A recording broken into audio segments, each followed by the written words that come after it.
mianatra eo tongotrao.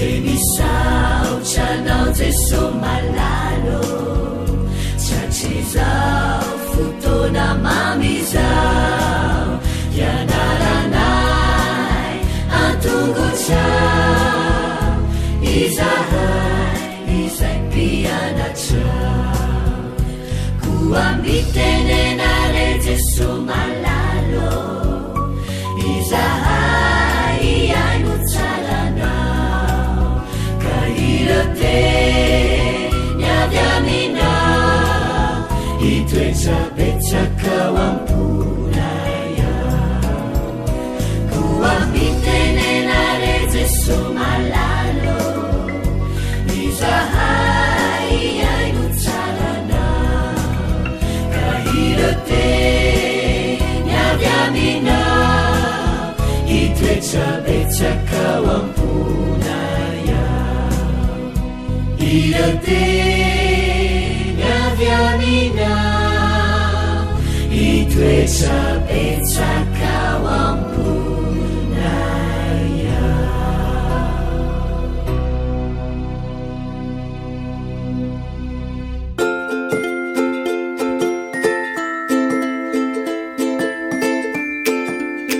Tonga eo amin'ny fotoanany zazam-bododraitsika izao rakizy.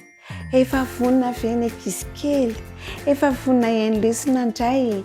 Mahafinaritra be ny lesitsika eo da hoare dia ataka mahazatra antsika dia ifampiarahaba indray aloha tsika dia hivavaka rehefa avy eo.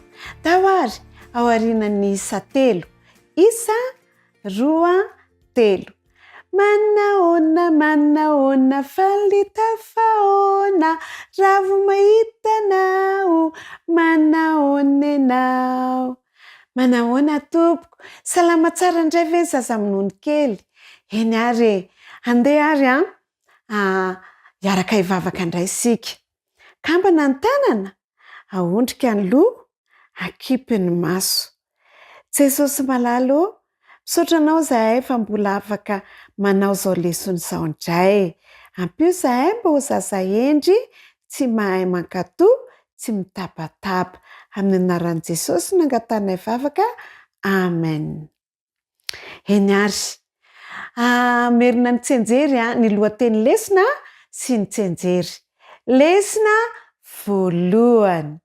Lohateny, sakafo maraina teo amoron ranomasina. Tsy anjery, aoka samy alemy fanahy amin'ny namany avy ianareo. Bravo! Tena mahay lesona daholo ny ankizy kely rehetrarehetra. Hitantsika tamin'ny heriny rakizy fa kay Jesosy ilay hitan'zareo teny amoron-drano. Faly be rakizy Petera nahita hoe Jesosy ilay teny amoron-drano. Rehefa nilazany jaonina izy hoe Jesosy io teo amoron-drano io. Nitsambiky ny Petera nakany anaty rano. Nilomano izy. Maika be izy ho eny amin'ny Jesosy. Iny izy fa nifankaita tamin'i Jesosy. Misaotra Jesosy misaotra fa tia anay ianao. Reto ny mpianatra tamin'izay fotoan'izay rakizy sahirana fa kay zareo nahazo trondro be dia be. Napakatra n'ilay trondro avy tao anatin'ny rano, tao anatin'ny arato.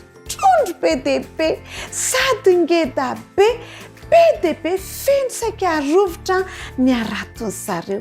Faly be satria nankatoana izy. Nankatoa izy dia nomeny Jesosy trondro be dia be. Rakizy, rehefa mahay mankatoa sika dia omeny Jesosy izay rehetra ilaintsika. Mahafinaritra miaraka amin'ny Jesosy rakizy. Tena tsara fanahy Jesosy. Rehefa mahay mankatoa dia mitsara fanahy i Jesosy. Eny ary, vita sady indray ny tantarantsika androany. toizatsika indray amin'ny heriny mahafinaritra ny lesitsika eo andao averintsika ara ny lohateny sy ny tsenjery ao ary lesona voalohany sakafo maraina teo amoron-drano masina tsy anjery aoka samy alemy fanahy amin'ny namany avy ianareo. Bravo, efa tena mahay lesona tsara ny ankizy. Andao ary sika isaraka hivavaka tsika dia hifanao velomitsika rehefa feo. Akambana indray ny tanana dia akipy ny maso. Misaotra anao izay Jesosy eo fa nomenao lesona mahafinaritra. Ampio zahay mba ho mpankatoa mandrakariva. Amin'ny anaran'i Jesosy nanaovanay vavaka. Amen. Dia mifanao veloma veloma veloma, dia mifanao veloma amin'ny herindray. Veloma tompoko amin'ny herindray izany ny fotoanantsika.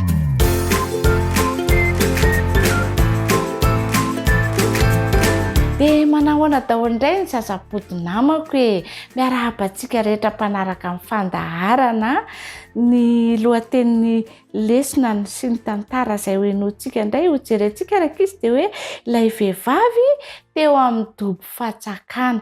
Fa andao aloha hiaraka hivavaka dia akambana ny tanana ondrika ny loha akipy ny maso. Jesosy malalo, misaotra anao indray izahay fa tonga eto amin'ity fandaharana izay natokana ho anay Zaza Bodo ity.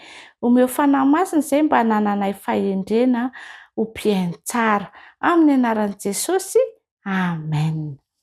Ny tsy anjerentsika rakizy dia voasoratra ao amin'ny Lioka 9:7-10. Lioka 9:7-10. Ambarao ny zavatra lehibe nataon'Andriamanitra taminao. Ambarao ny zavatra lehibe nataon'Andriamanitra taminao. Andao hiaraka merina isika. Ambarao ny zavatra lehibe nataon'Andriamanitra taminao. Bravo. Dia izao anaraka ny tantara izany isika dia mipetraka tsara daholo ary. Nipetraka moramora ilay fatsakana Jesosy noho ny atoandro ny andro. Tena mangetaheta izy. Ary noana ihany koa. Nandeha nividy sakafo tany an-tanàna ireo mpianatra namana. Fa Jesosy kosa nanapa-kevitra hakaina teo amoron'ilay fatsakana. Tsy mba nanana sy ny mifatotra tady Jesosy ka dia tsy nahita fomba hatsakana ity rano mangatsiatsika. Mety hisy olona ho avy hatsaka eo izao eo dia hanome rano hosotroiny. Teo eo amin'ny ora fisakafoanana atoandro teo no nisy ny vehivavy tonga teo amin'ilay fatsakana. Nanana zinga izy ary nandeha hatsaka. Nijery azy Jesosy. Fantany fa Samaritana io vehivavy io. Ary fantany fa tsy tia jiosy ny mponina ao Samaria. Ary ny jiosy koa tsy tia Samaritana. Jiosy Jesosy kanefa tiany olona avy any amin'ny firenena rehetra izy. Fantary Jesosy fa tsy resaka amin'ilay vehivavy, tsy resaka amin'ny jiosy izy. Noho izany dia izao nolazainy Jesosy taminy. Omeo hosotroiko. Tena gaga ilay vehivavy eo izy. Jiosy ianao, ko nahoana no miresaka amiko? Fantatrao fa Samaritana.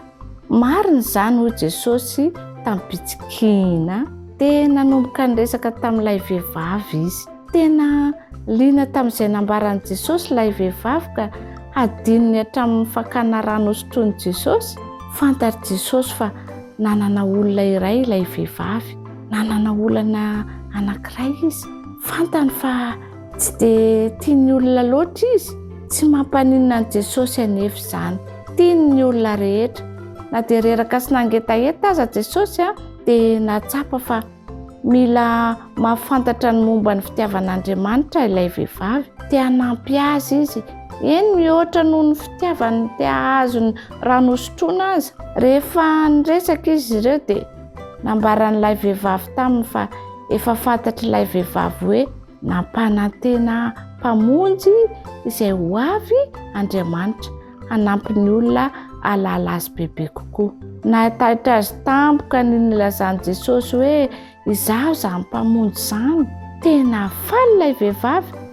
Jesosy no ilay mpamonjy ary izy no namany. Na tsipy ny aingana ny sininy ary ny hazakazaka ho any an-tanàna izy dia hizara momba an'i Jesosy amin'ny olon-kafa izy. Tsy ho ela akory ny olona dia vory teo am-patsakana. Nolazain'ilay vehivavy tamin'ny vahoaka manerana ny tanàna ny momba azy. Nihaino tantaran'i Jesosy izy ireo ary nanasa azy toetra hiaraka amin'izy ireo. Niaraka tamin'izy ireo nandritra ny 2 andro Jesosy ary nitantara momba ny fitiavan'Andriamanitra tamin'izy ireo.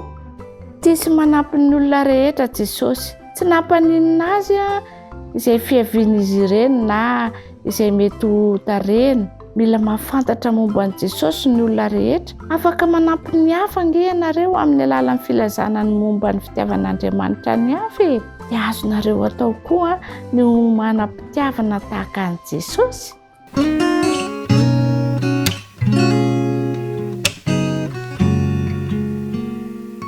Faly miarabanareo indray ankizy namako ny tenako tratry ty sabata mahafinaritra ity. Iaraka eto indray ry isika hamerina ny lohahevitra fahatelo izay manao hoe ny andro nahafatesan'i Jesosy. Ny andro nahafatesan'i Jesosy. Manana hafatra mafonja ho asena Jesosy ao anatin'izany lohahevitrantsika izany. Kanefa dia andao iarahantsika mamerina hoe ny andalan-teny izay nataontsika tsy antsery. Izany dia ny rahantsika hita taizare tao amin'ny Jaona 7:9. Andao ary fa toy izao no nitiavan'Andriamanitra an'izao tontolo izao nomeny ny zanan'ilay tokana mba tsy ho very izay rehetra mino azy fa hanana fiainana mandrakizay. Andao averina tsara ange fa toy izao no nitiavan'Andriamanitra an'izao tontolo izao nomeny ny zanan'ilay tokana mba tsy ho very izay rehetra mino azy fa hanana fiainana mandrakizay. Eny tokorakizy tiay ary tianao Jesosy ary tiany koa isika raha mizara izany fitiavan'izany amin'ny hafa. Ary izany indrindra nge no fonosin'ny tantara izay iarahantsika androany. Dia andao ary iarahantsika izany tantara mahafinaritra izany. Misy olona tena tianao ve? Ka maniriny anao zavatra rehetra ho azy ianao. Tena tiantsika tokoa ankizy Andriamanitra ka nanao sokina ny zanan'ilay tokana ho famonjenantsika. An-tsitrapo no nanoloran'i Jesosy tena ho faty ho antsika. Tapitra ihany ilay alina izay nanalana baraka sy nanarabiana ary nikapohana an'i Jesosy.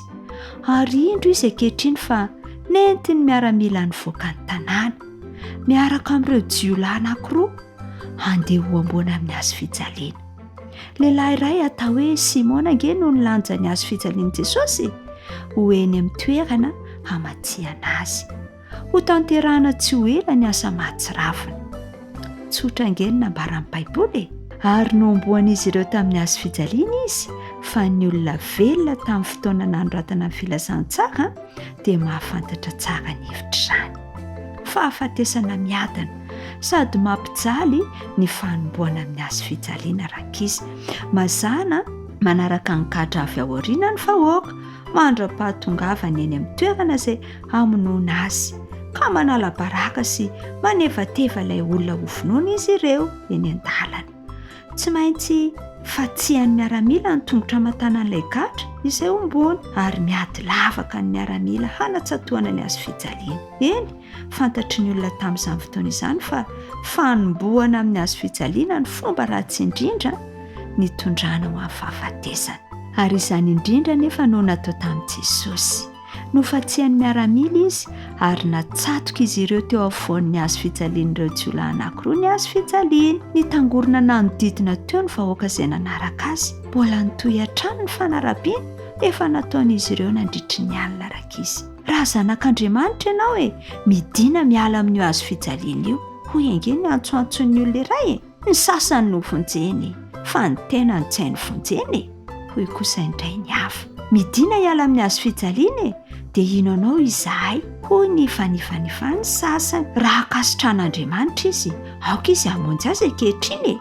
hondrainge ny olava sady ny meraka izy satria hoy izy zanak'Andriamanitra aho dia toy izany hatrany nataony olona ny totsy akato raka izy ny fanarapiana.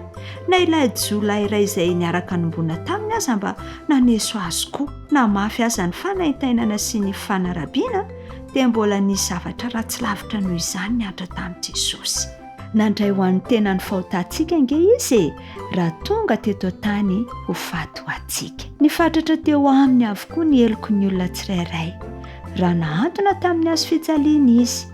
Nafonja loatra ny vesatry ny fahotana ka nahatonga azy hevitra fa nafoin'Andriamanitra mandrakizay izy. Izany fahatsiarovatena ho nafoin'Andriamanitra izany no nahatonga azy ny antsoantso hoe Andriamanitro, Andriamanitro, nahoana ny tena afoy ahy ianao. Na ny hevitra aza izy fa mety tsy ahita ny rainy intsony dia mbola vonana no fato atsika foana. Tsy nahafoy azy velively anefa Andriamanitra ray. Nijery ny zavatra niseho sady niaraka ory tamin'ny Andriamanitra sy ny anjely rehetra tany an-danitra. Na ny tany aman-danitra aza anie dia nalahelo hoe aizy nanonandrakotra ny tany nandritry ny adiny 3 ary rehefa maty Jesosy dia niorooro ny tany ka nitresaka ny fato lampy. Misy olona tena tianao ve ka vonina no fato azy ianao? Na dia mafy azy izany. Toy izany no alehiben'ny fitiavan'i Jesosy ianao. Tena tianao izy ka tsy misy tsy ataony mba hamonjena anao. Maty tamin'ny fahafatesany faran'izay raty Jesosy raka izy mba hahazoantsika miara-miaina aminy mandrakizay. Io fitiavana io ny fototra ny maha-kristianina antsika. Io no antony hira tsirairay izay hiraintsika, ny vavaka izay tonoantsika ary ny zavatra rehetra ataontsika. Io fitiavana io no afatra sainy zaraintsika amin'ny hafa. Iza moa tsy maniry ny hahalala fa tiana loatra izy. Iza indray no mbola tsy ho tian'izany Andriamanitra izay vonina hanao ny zavatra rehetra mba hamonjena azy izany, lasa ho amin'ny olona fantatra ho ary. Izany afatra sarobidy izany. Tsarovy manompo an'Andriamanitra ange isika io e rehefa mizara ny fitiavany amin'ny hafa.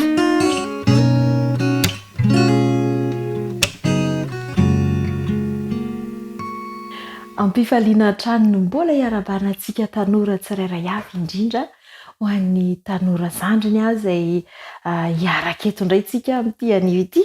Amerina indray ny lesona fahatelo izay nianarantsika nandritra ny herinandro no hajambaina. Izay indray ny lohatenintsika no hajambaina. Andeha averintsika raha ny toko sy andininy izay nataontsika ho tadidiana. Asan'ny Apôstôly toko 7:10 andininy 7:20. Fa izao no nandindiny tompo anay, efa nanindry anao fahazavany jentily aho mba ho famonjena hatramin'ny farany tany ianao. Efa nanindry anao ho fahazavana any amin'ny jentily aho mba ho famonjena hatrany amin'ny farany tany ianao. Inona indray ary ny nambara tao? Misy fanendrena hoe raha araka ny tsy anjerintsika, fanendrena ho fahazavana. Iza ary ny resahana tao? Zay indrindra tantaran'i Saoly no noresahantsika. Mbola mitohy ihany ny tantaran'ireo fiangonana voalohany hitantsika tamin'ny herinandro iny talohan'izay fa nenjehana izy ireo. Iza ary le tena lehibe ampanenjika tamin'izay? I Saoly.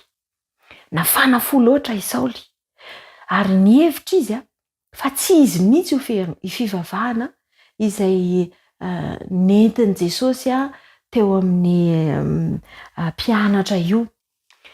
Neveriny fa mpitondra fivavahana sandoka zany ireto mpianatra ireto ka ilaina mihitsy ny manafongotra azy satria tsy mifanaraka amin'ny fampianarany razana. Dia naleony nanenjika. Mifanafoto koa i Saoly ary tena mahery mihitsy izy eo amin'ny fandresen-dahatra. Na resy lahatra an'ireo mpisorona izy dia afaka nahazo taratasy fahazoan-dalana hanenjika an'ireo mpanaradian'i Jesosy satria efa fantany fa nandositra ivelan'i Jerosalema izy ireo. Dia nangataka izy mba hahafahany manenjika azy hatrany Damaskosy. Tena fahavalo mahery setra sy enjana tokoa ary ny fahitan'ireo kristianina voalohany an'ity Saoly ity. Ny zavatra mahavariana nefa dia izao. nahatonga le fiaonana na havariana talohan'ny idirany any Damaskosy dia ilay fahazavana lehibe. Dia izao ka ny zavatra tena anisy. Rehefa nijery any Saoly Andriamanitra dia mpitarika mahay no nahitany azy. Mpitarika mahery, manana ny fahafaha manao rehetra hitory ny filazantsara amin'ireo izay tsy mbola nandre mihitsy ny tantaran'i Jesosy. Izay ny hitan'Andriamanitra teo aminy. Lesona lehibe izany ry tanora namako. Satria indraindray isika mieritreritra hoe olona mpanenjika ohatran'ireny raha fijerintsika olombelona, olona ratsy fanahy, efa mamono olona, mampigadra olona, rariny raha vonoan'Andriamanitra. Maninona izy ny tsy tonga dia ny vonoana? Aika tsy araka ny fijerintsika noho izy. Fa Andriamanitra dia nahita zavatra lehibe teo amin'ny Saoly dia ny fahafahany manao, ny talentany, ny fahafahany manatanteraka asa fitoriana amin'ny alalan'izany hafanam-pony izany. Ohatran'izay ihany koa no hijerevan'Andriamanitra antsika. Rehefa mijery antsika Andriamanitra dia izay ho toetra antsika rehefa mampilefitra ny fontsika eo anatrehan'Andriamanitra. Rehefa mampilefitra ny tenantsika eo ambanin'ny herin'Andriamanitra isika dia izay ho toetra antsika ao aorianan'izay no hijeren'Andriamanitra antsika. Rehefa mamaly ny antson'Andriamanitra eo amin'ny fiainantsika isika dia ampiasain'Andriamanitra ireo fanomezam-pahasoavana sy talenta izay ananantsika ary izy mihitsy ny nametraka an'izany tao amintsika mba hanampiana ny hafa. Ahafahantsika manampy ny hafa izany raha ohatra ka mampilefitra ny tenantsika, ny fontsika, ny fisainantsika eo ambanin'ny fifehezan'Andriamanitra isika. Mahafinaritra ilay tantara ary niova tanteraka ny fiainan'ny Saoly eny hatramin'ny anarany ary. Niova daholo ny zavatra nataony ka na diso fanantenana an'ireo mpisorona izany. Ny hafatra izay nampitaina tamintsika nandritry ny herinandro dia hoe manorina fiarahamonina isika rehefa mampiasa ireo talenta nomen'Andriamanitra antsika hizarana ny fitiavany amin'ny hafa. Ny lesona izay nianarantsika izany dia nanampy antsika ahafantatra fa nomen'Andriamanitra talenta tokoa ny isika mba hizara ny fitiavany amin'ny hafa ary andeha hankasitraka azy noho izany fiantsoan'Andriamanitra mba hiara-hiasa aminy tahaka ny Saoly izany ihany koa. Ary andeha hamaly ny antson'Andriamanitra ka handray fanapahan-kevitra isika hoe tia aho, irao aho. Izay indray ary ny lesona izay nianarantsika nandritry ny herinandro. Dia mirary soa antsika Tanora Zandriny mandra-piaona indray ary.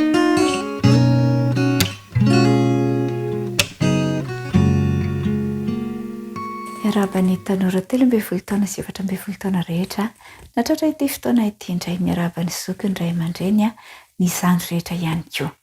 Anatin'ny famerenana ny lesona fahatelo izay nianarantsika tao anatin'ny herinandro iny isika izay miresaka ny aminy hoe miara-mandeha amin'Andriamanitra. Ka ny fizarana voalohany no resantsika tao anatin'izay fiaraha-mianatra izay. Ny andiny izay natao fitadidy dia ao amin'ny Jaona toko voalohany andiny 4 andeha iarahantsika mamerina izany. Ary ny teny dia tonga nofoka nona tamintsika ary hitanay ny voninahiny dia voninahitra mendrika ho an'ilay tokana avy tamin'iray sady feno fahasoavana sy fahamarinana. Rehefa miresaka ny amin'ilay hoe ny teny dia tonga nofo ka nona tamintsika dia mazava ny teny ambara fa tantaran'i Jesosy izany. Jesosy ilay zanak'Andriamanitra kanefa tonga teto amintsika tonga nofo ary niaina teto amin'ny fiainantsika rehetra mba haneho ohatra ny amin'ny fitiavan'Andriamanitra. Tamin'ny andron'ny Adama sy Eva dia niresaka tamin'izy ireo mivantana Andriamanitra. Ary hitantsika amin'ny tantaran'ny Genesis izany, hitantsika amin'ny bokin'ny Genesis izany. Rehefa nandeha ny fotoana dia ny nahalana ny firesan'Andriamanitra mivantana tamin'ny olona. Ary tamin'ny andro zanak'Israely dia nasian'Andriamanitra namboatra fitoerana masina ireo zanak'Israely ireo ka tamin'ny alalan'izany no nahafahan'Andriamanitra nampita hafatra ho an'ny vahoaka Israely. Ary Mosesy no anisan'ireo izay nandray hafatra tamin'ny voalohany. Rehefa nandeha teny ihany ny fotoana dia rehefa hiresaka amin'ny vahoaka Israely Andriamanitra dia niresaka tamin'ny mpaminany.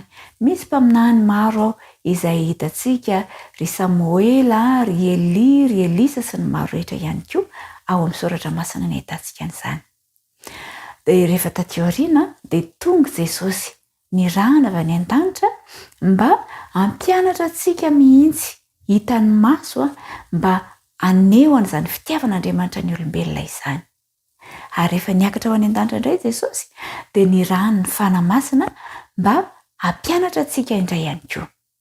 Fa ao anatin'izany rehetra izany dia nomena antsika ny tenin'Andriamanitra mba hahafantarantsika ny zavatra nisy hatr'izay, ny zavatra niainan'ireo razambentsika taloha ireo ary ny zavatra ho avy ihany koa dia hampiomanana antsika sahady. Hoe ahoana ny tokony ataontsika amin'ny fiomanana ho any amin'ilay fiainana mandrakizay izay oman'Andriamanitra ao antsika. Rehefa mianatra ny tenin'Andriamanitra isika, rehefa nomena ny soratra masina isika dia toy ny boky rehetra ny soratra masina. Azonao vakiana, azonao ianarana toy ny boky rehetra. Kanefa ilainao indrindra ny fanampian'ny fanahy masina mba hanome anao ny fahazavan-tsaina ka handraisanao hafatra manokana avy amin'Andriamanitra. Raha vakianao toy ny boky rehetra izy dia toy ny boky tsotra rehetra ihany, fa raha ny miantso ny fanahy masina kosa ianao dia ny fanahy no hitari-dalàna anao mba hahafahanao mahafantatra ny sitrapon'Andriamanitra ho an'ny fiainanao. Dia izay ilay hoe miara-mandeha amin'Andriamanitra, mianatra ny tenin'Andriamanitra isan'andro arak'izay azo atao, dia ireny no hampitombo ny finoanao, ireny no hanampy anao handehananao araka ny lalana izay soritan'Andriamanitra ho anao. Izay soratra rehetra nomeny tsindrimandrin'Andriamanitra dia mahasoa ho fampianarana, ho fandresen-dahatra, ho fantsiana izay diso sy ny maro hafa ihany koa. Ka izao ry tanora namako, andeha isika hanokana fotoana manokana hianarana ny tenin'Andriamanitra ary hiantso ny fanahy masina mba hanampy antsika ao anatin'izany fianarana izany dia ahita tari-dalana vaovao isika, satria hoy ny mpanao salamo hoe fanelon'ny tongotro sy fanazavana ny lalako ny teninao. Dia andeha ho ataontsika sakaizantsika ary ny Baiboly, tsy ny zavatra hafa izay mandalo eto amin'ity fiainana ity no ataontsika namana, fa andeha hianarantsika ny Baiboly. Ho vakiantsika izy ary handraisantsika tari-dalana maso isan'andro. Dia hiara-mandeha amin'Andriamanitra hatrany anie ny Tanora Mantoanto rehetra. Ny tompo ny ahitanareo amin'ny fampiarana tsara izay ho ataonareo. Dia veloma eo manaraka indray ijerentsika ny tapany faharoa amin'izay fiarahana mandeha amin'Andriamanitra izay.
miarabantsika rehetra amin'ny anaran'i Jesosy amin'izao fotoana ianarantsika ny leson'izao indray ary manasanao anaraka izany hatramin'ny farany.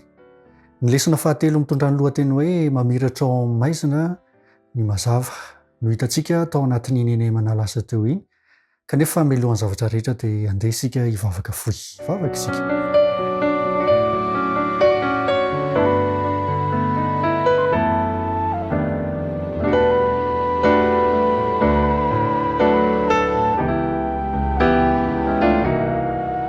Rehibe fitiavanao, ny famindramponao no angatahanay, indrindra raha hianatra ny teninao zahay, mitenena aminay fa mihaino tokoa zahay, mampitoero ao anatinay fanahinao masina amin'ny anaran'i Jesosy. Amen.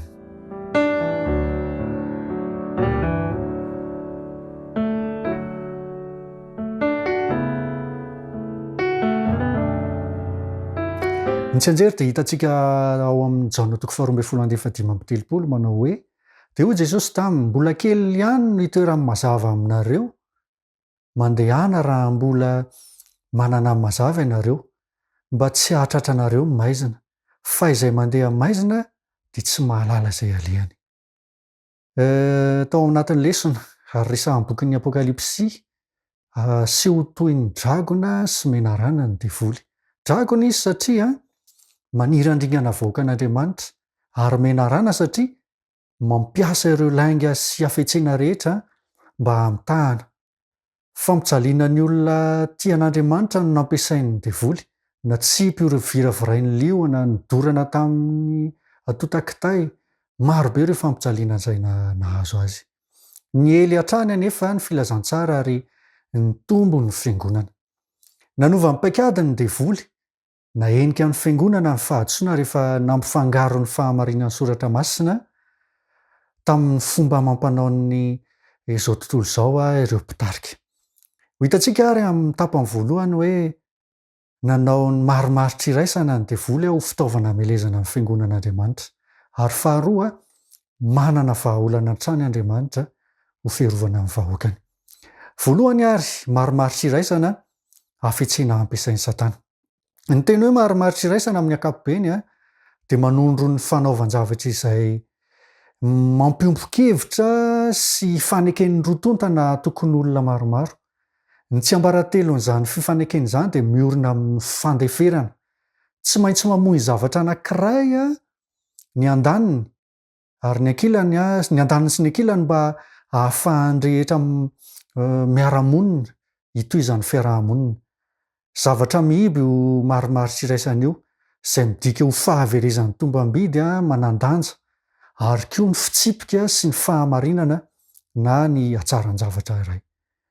Ambaran'ny filazantsara amintsika fa Jesosy ny tompon'ny fahamarinana, Jaona toko 4:15 misy an'izany. Izy ny fototra iorenan'ny zava-misy sy ny fahamarinana rehetra. Eo andaniny kosa Satana dia mpandainga sady rainy lainga. Vonona ny ampiasan'ny lainga sy famitahana izy haolany ny fahamarinana ary fanovanany fahamarinana izy mba ahadiso lalana ny vahoakan'Andriamanitra. Jaona toko 4:7. Mbola ampiasain'ny devoly mandraka ankehitriny ny famitahana nataony tamin'ny Eva, ny fanolana ny fahamarinana, ny fametrahana fisalasalana ary ny nandavany tsotro izao izay nolazain'Andriamanitra. Tsy ahoan'ny Satana ny fitokiana amin'ny tenin'Andriamanitra, toeriny ny sitrapon'Andriamanitra voambara, haolany ny soratra masina, ampiasainy amin'ny tsy izy ny Baiboly mba hanohanany ny asany. Hoy ny apôstôly Paoly ao amin'ny asan'ny apôstôly toko 2:7 hoe: isy ambody masika eo aminareo izay tsy antra ny ondry. Izany hoe hiatrika fanenjehana mahamay ny mpino, saingy avy ao anatiny ihany no hipotra izany zavatra izany. Ary faharoa eo amin'ny 9:7 dia hoy izy: avy aminareo no hiposahan'ny olona sasany mitory-teny tsy marina hitaona ny mpianatra hanaraka azy. Hiditra ao am-piangonana ny fampianaran-diso, hosoloana fotom-pampianarana diso ireo fahamarinan'Andriamanitra. Anjaka ny fanaon'ny mpanompo sampy.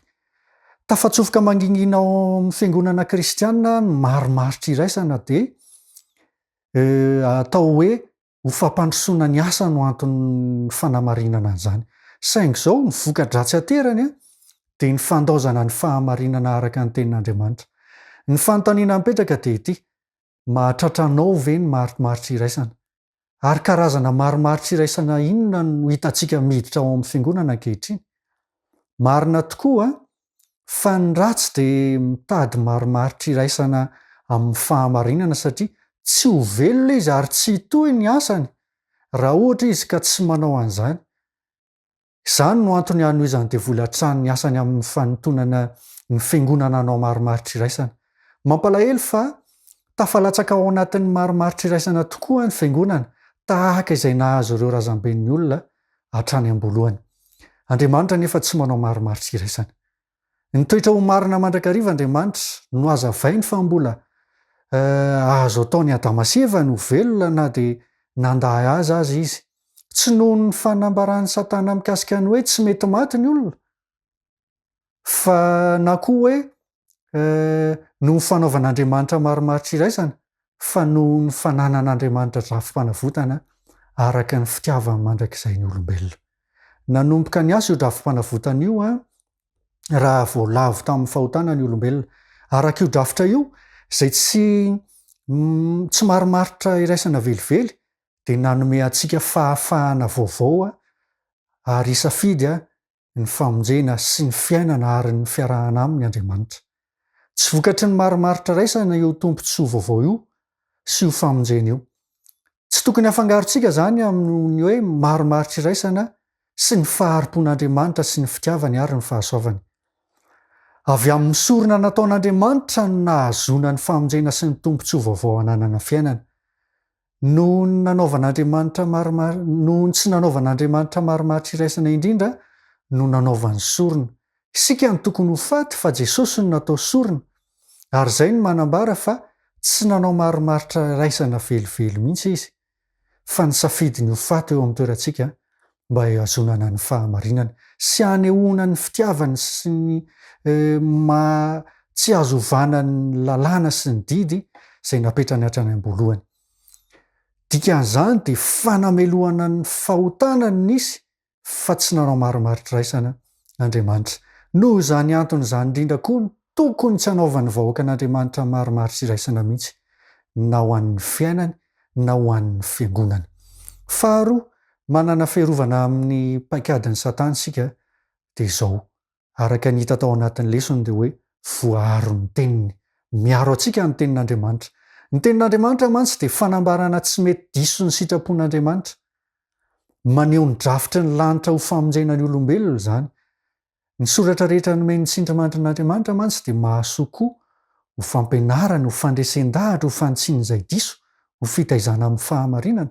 araka ny Timoty faharoa fahatelo andininy fahaenina ambin'ny folo tsy maintsy ekena ho tenin'Andriamanitra amin'ny Baiboly manontolo raha tsy izany dia hivomitanatana ny varavarana hidiran'ny famitahana ny Baiboly dia manambara mazava ny fitiavan'Andriamanitra tsy misy fetra ao anatin'ilay fifanandrinana lehibe mampiariary ireo lainga an'ny Satana ary manambara ny famitahana izany halany devoly io tenin'Andriamanitra io ary ataony amin'ny fomba sy fotoana rehetra izay hanafoanana ny heriny inona raha teo moa no fantatsika sy ho tahaka antsika momba ny drafim-panavotana raha tsy misy ny Baiboly io tenin'Andriamanitra io irery ihany no tokony ho fenitra farany atampony sy ambony indrindra ahazoana mahatakatra ny fahamarinana masina rehetra noho izany dia tokony ho toherintsika izay mety ho fiezahana rehetra hanambany ny fahefan'ny Baiboly na ny mahavy amin'Andriamanitra azy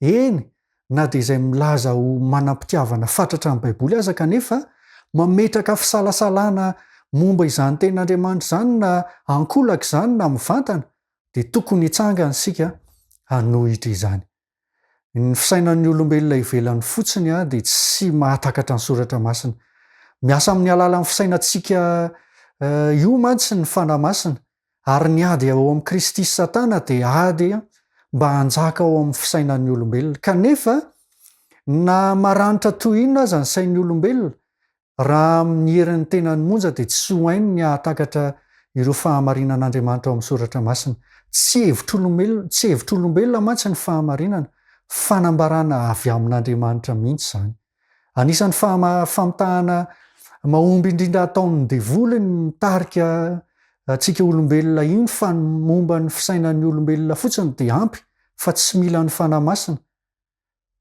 dia io no mahatonga ny tenin'Andriamanitra ho samy mandika zay hevitra heverany azy avy ny olona ka mahadiso ny fiangonana sy mahadiso ny olona amin'ny fanarahana azy.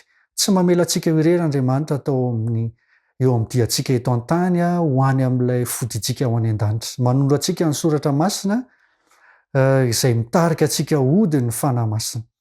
Tsy mety ho takantsika araka ny tokony ho izy ny marina sy ny diso, ny mety sy ny tsy mety, ny tsara sy ny ratsy raha tsy hazavain'ny tenin'Andriamanitra tarihin'ny fanahy masintsika. Zava-dehibe ny anaovantsika ny tenin'Andriamanitra ho mpitsara antsika farany ny amin'ny fahamarinana sy ny fitondratena. Ny asa fototra ataon'ny Satana dia ny hanajamba sy hanamaizina ny sain'ny olombelona. Ataony zany amin'ny fanakanana azy fanakanana antsika tsy hianatra ny tenin'Andriamanitra, amin'ny fampanarana-po izay ilain'ny vatana mba alefy ny herin'ny saina, amin'ny famainona ny saina amin'ireo zavatra eto amin'ity fiainana ity ary amin'ny fandrisihana ny avonavona sy ny fanandratantena. Maro no nanana tompontsoa azonao raraotina ahalalana ny fahamarinana saingy nisafidiny tsy ino izy ireo ka no ajambain'ny Satana ny masony. Ny fanjakan'ny Satana mantsy dia fanjakan'ny fahamaizinana. Ny filazantsara ihany no an'ny fomba ahafahana mampiharihary ny drafitra sy ny fitaka ataon'ny Satana, ary io no ahafahan'ny olona mahita ny lalana miala maizina ho amin'ny fahazavana. Koa manasanao hanokana fotoana misimisy kokoa hatrany hitrandrahana sy hianarana ny tenin'Andriamanitra, ny fahamarinana ao amin'ny soratra masina, ary tsy iza io fahamarinana io fa Jesosy Kristy. Eto am-pamaranana ary dia tiako ny mamerina aminao ny lesona lehibe hitantsika tao anatin'izay lesona fahatelo izay. Ny fitokiana amin'Andriamanitra sy ny fahatokiana amin'ny fahamarinana arak'izay ambaran'i Jesosy amin'ny alalan'ny soratra masina no hiaro ny fiangonana sy hiaro anao amin'ny fanaovana ny marimaritra iraisana sy misoroka ny fahalavontsika ao anatin'ny fandriky ny devoly. Ny tompo anie omba antsika rehetra ary masotohatra ny mandray ny tenin'Andriamanitra. Amen.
Rainay izay any an-danitro, misaotra anao zahay no nitoro hevitra atoronao anay ny amin'ny ialanay amin'ny marimaritra iraisana tiany Satana hitranga eo amin'ny fiainanay.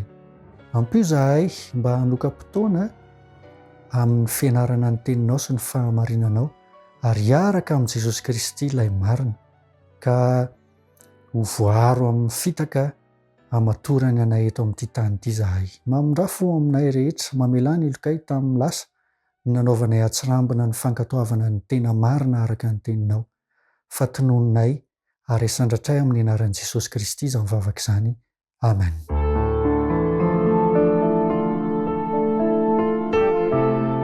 Mianatra eo tongotrao.